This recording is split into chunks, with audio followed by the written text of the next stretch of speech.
Hello, Internet, and welcome to my live reaction from March Comes in Like a Lion, chapter 171. After almost 4 long months, we're finally back. When we last left our heroes, it was the day after New Year's. Rei came to the Kawamoto's place, and saw they had this whole 1,000-piece jigsaw puzzle set up that they were going to absolutely get done in these past 2 days. It was just kind of a relaxing chapter. So let's jump right on into chapter 171. We still don't have a title for this chapter. Our picture here seems to be some kind of Akari dress-up game.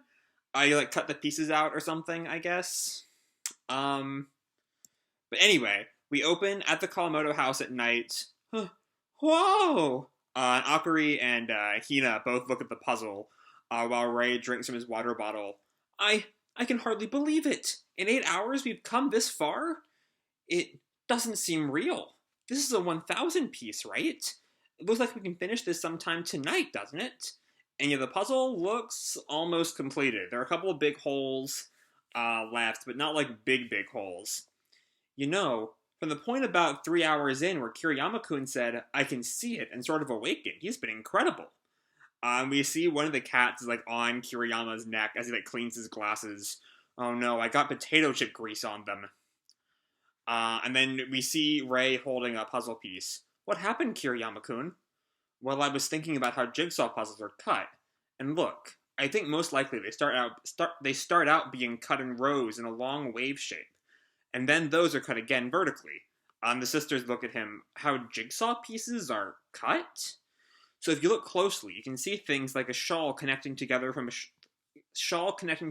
like a shoulder to a hip or something. Once that line comes into view, you can more or less gauge the rest. So when we were grouping the pieces together by pattern, this is Akari and Hina.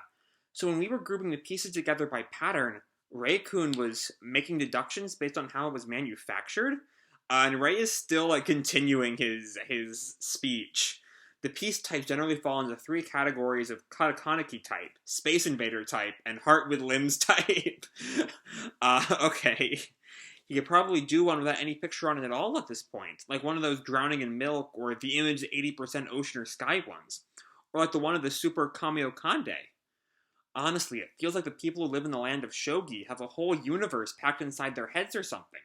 Yeah, they're totally unfathomable. We have this like image of a galaxy in space with a shogi board and like falling shogi pieces. So what should we do? It's 8 o'clock now, right? And Akari just grins. How about we just go for it? Completion? Yeah, let's do it. Okay, I think with this team we can finish in around an hour.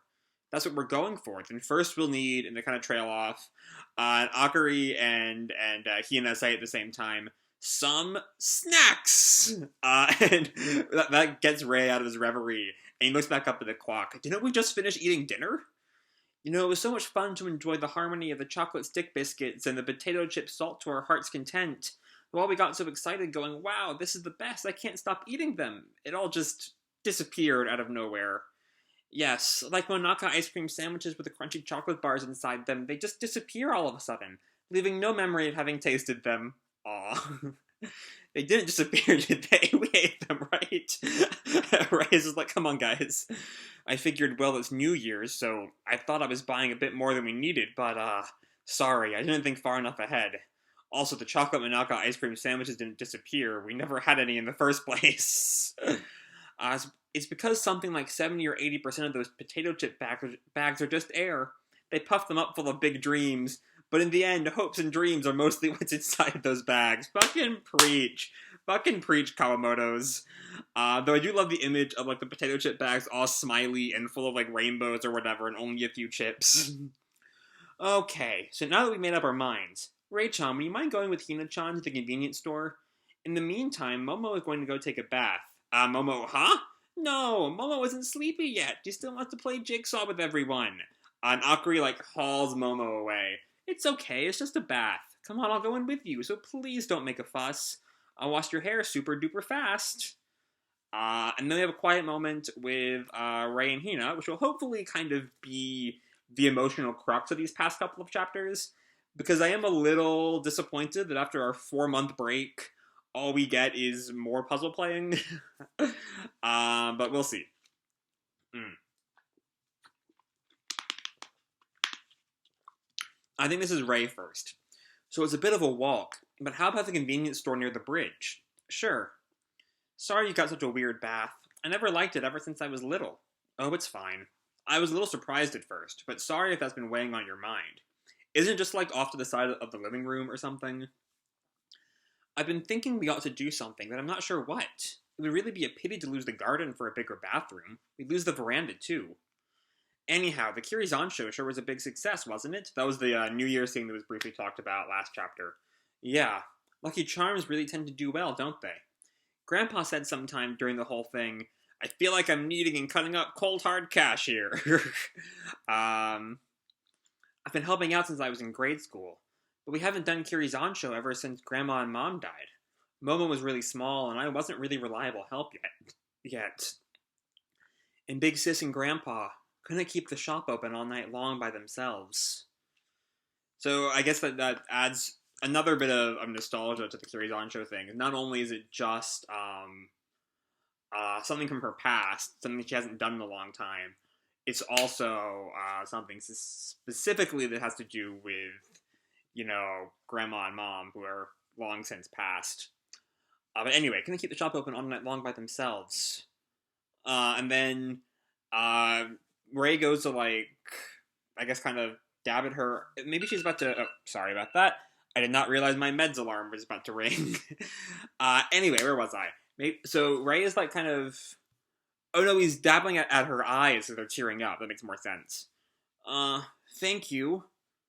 And then he kisses her. Okay. Is that their first kiss? I've always been a little uncomfortable with the Rei-Hina relationship. Primarily because, she's... At this point, she's, roughly, 10th grade if we were to transfer this to America, right? Because it's the first year of high school over there. It's only a 3-year thing. And Rei, had he not dropped out of school for a year, would be in college. They also first met when she was a middle schooler. And maybe it's some lingering ickiness from Honey and Clover's Central Romance, which is one of the big reasons I never really got into that series. So I'm not the biggest Rei-Hina fan, is what I'm getting at. But yeah, for those of y'all who are, here's your big moment. I'm pretty sure this is their first kiss. I don't remember anything else like it. So they have that. We have, these whole, the lights rise up around them. And then they start talking again. When we were selling the kirizansho, I thought about Grandma and Mom a lot. Like we were standing in the shop with them again. Yelling out, Lucky Charms here, and now they're, holding hands. Yeah. Then the cheeks of the people walking by would flush and their faces would light up. Yeah. And then everybody would take our wrapped up candy in their hands and bring them home with them. I think what I think of as happiness has got to be that kind of feeling. San got to know Lion, to be continued. So yeah, we did get a little bit of, we did actually get an emotional center to this at least 2-chapter storyline. It's not just fun and games with the Kawamotos. It's a serious step in Rei and Hina's relationship. And I'm kind of shocked at how little Hina seems to react to that. She just kind of goes for it. And maybe there is a kiss in their past that I'm forgetting, because it's been so long since we've had a March chapter to read. But, I'm pretty sure this is their first kiss. Unless if I'm missing something, please feel free to correct me in the comments. And so it's a little weird that she's so... maybe not stoic about it. I mean, we see, the puffs coming off their head in the final panel, which might just be their breath, or it might be kind of a depiction of their, embarrassment or something. When you have the blushing faces in anime and then the steam rises or whatever. Might be something like that. I'm not really sure. But again, this is kind of a beyond, there's not a really whole lot to talk about in the first half. It's funny, there's the great gag about potato chips, which I'm sure we've all thought at some time in our lives. And then we had this kind of emotional conversation about Hina's mom and grandma. And then the kiss, which is really, honestly, it's kind of out of the blue. So I'm still kind of shocked that both that Rei went for it and that Hina just didn't really seem to be shocked at all. I don't know. Also, it's such it's, a quarter of a page. It's a really not, the page isn't really drawing attention to it, also. I don't know, it's a really weird moment. I don't hate it by any stretch of the imagination. It's just kind of, oh, that happened. And even, Hina treats it like, oh, that happened. She then, goes right back onto the thought that she was having.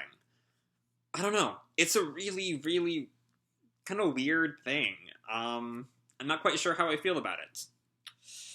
But yeah, that's our reintroduction to March after 4 months off. Hopefully, 172 will not be as long a wait as 171 was, but until that happens, I don't really have anything else to say for this chapter. Hope you all enjoyed the chapter and the video itself. If you did, feel free to drop me a like or subscribe, or, do whatever makes you happy, And remember, your life is your own, okay?